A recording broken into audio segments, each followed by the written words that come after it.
Get ready for the countdown. 10, 9, 8, 7, 6, 5, 4, 3, 2, 1, 0.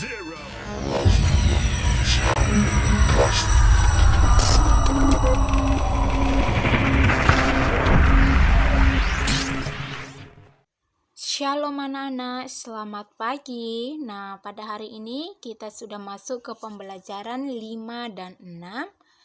Perhatikan video yang akan Miss kirim supaya kamu nanti bisa mengerjakan soal latihan yang akan Miss kirim dan supaya kamu nanti bisa paham ya anak-anak. Setiap anak berhak merasa nyaman berada di sekolah.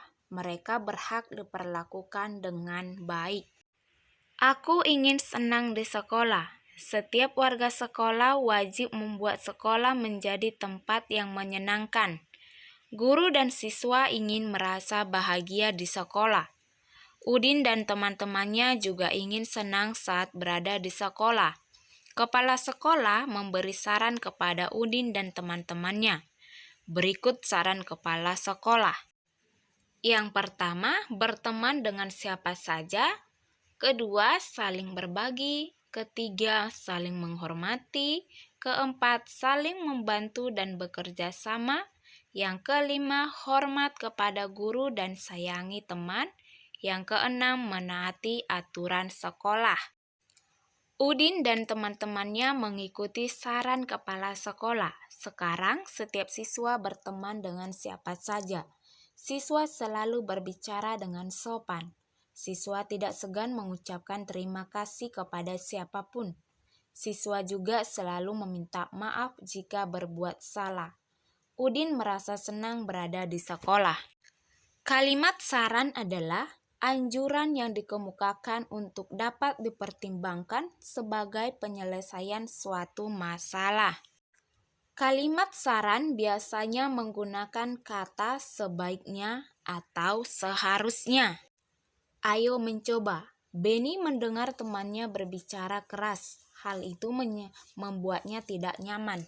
Apa yang harus Benny lakukan? Berilah saran untuk Benny. Tuliskan saranmu. Nah, ada satu contoh yang Miss buat sebagai saran ya. Saran. Teman, sebaiknya pelankan suaramu atau sebaiknya kamu berbicara pelan-pelan.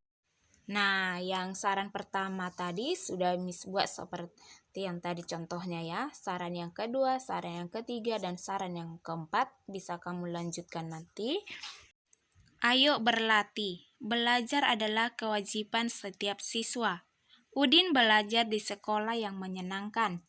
Ia dan teman-temannya selalu disambut guru saat tiba di sekolah. Penyambutan dimulai 30 menit sebelum bel masuk. Penyambutan berakhir saat bel masuk berbunyi.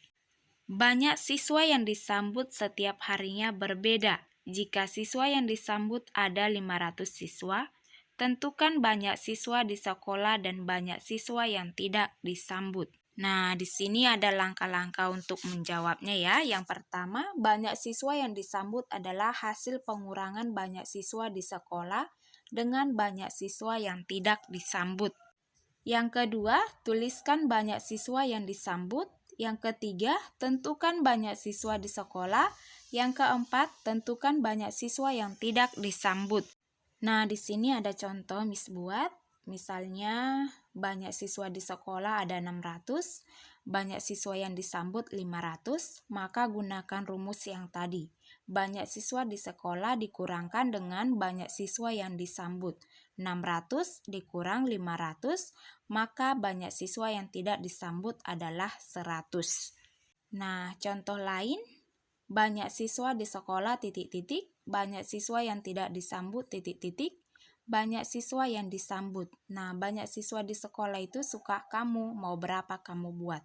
Contohnya, Miss buat banyak siswa di sekolah sebanyak 700. Sedangkan banyak siswa yang disambut 650. Maka gunakan rumusnya. Banyak siswa di sekolah dikurangkan banyak siswa yang disambut, yaitu 700 dikurang 650 sama dengan 50 banyak siswa yang tidak disambut. Miss harap anak-anak Miss bisa paham dengan penjelasan Miss ya, Nak. Baik anak-anak, kita masuk ke pembelajaran yang ke-6. Ayo berdiskusi. Guru sedang berbicara di depan kelas. Semua siswa melihat ke arah guru. Mereka memperhatikan setiap ucapan guru. Lani bertanya kepada guru. Guru melihat ke arah Lani dan mendengarkan pertanyaan Lani. Setiap orang wajib mendengarkan saat orang lain berbicara. Apa yang bisa kamu lakukan saat orang lain berbicara kepadamu? Berdiskusilah dengan teman. Diskusikan apa yang harus dilakukan saat orang berbicara kepadamu. Nah, di sini ada Miss buat contoh yang harus dilakukan saat orang berbicara. Yang pertama, mendengarkan pembicaraan dengan seksama. Yang kedua, tidak memotong pembicaraan. Yang ketiga, tidak melakukan kegiatan yang dapat mengganggu pembicaraan. Sedangkan yang harus dilakukan saat kita berbicara kepada orang lain, yang pertama, berbicara dengan bahasa yang sopan. Yang kedua, berbicara dengan suara yang jelas. Yang ketiga, kita harus menatap lawan bicara. Setiap orang lain ingin didengar. Setiap orang mempunyai cerita yang ingin disampaikan. Mereka memiliki hak untuk didengar. Kita hendaknya menjadi pendengar yang baik. Sebaiknya kita menatap mata orang lain yang berbicara. Apabila ada orang yang sedang berbicara, kita harus mendengarkannya sampai selesai. Berikan pendapat yang baik jika diperlukan. Perhatikan apa yang sedang diucapkannya. Jadilah pendengar yang baik. Saat kamu berbicara, gunakan suara yang lembut dan sopan. Berbicaralah tentang hal-hal yang baik. Berikan kesempatan temanmu untuk menyampaikan pendapat. Yang selanjutnya, setiap orang memiliki kewajiban mendengarkan saat orang lain berbicara. Saat upacara di sekolah, siswa mengikuti pembina upacara membacakan teks Pancasila. Mereka seharusnya mengikuti dengan suara senada. Kadangkala ada siswa yang mengikuti dengan suara yang nyaring, ada juga siswa yang bersuara lembut. Jika pada saat upacara terdapat 580 anak mengikuti dengan suara lembut, berapa anak yang mengikuti dengan suara nyaring? Berapa jumlah anak keseluruhannya? Nah, di sini ada juga Miss buat satu contohnya. Yang pertama itu kita tentukan dulu siswa yang mengikuti upacara. Baru kita bisa mengetahui siswa yang mengikuti dengan suara nyaring.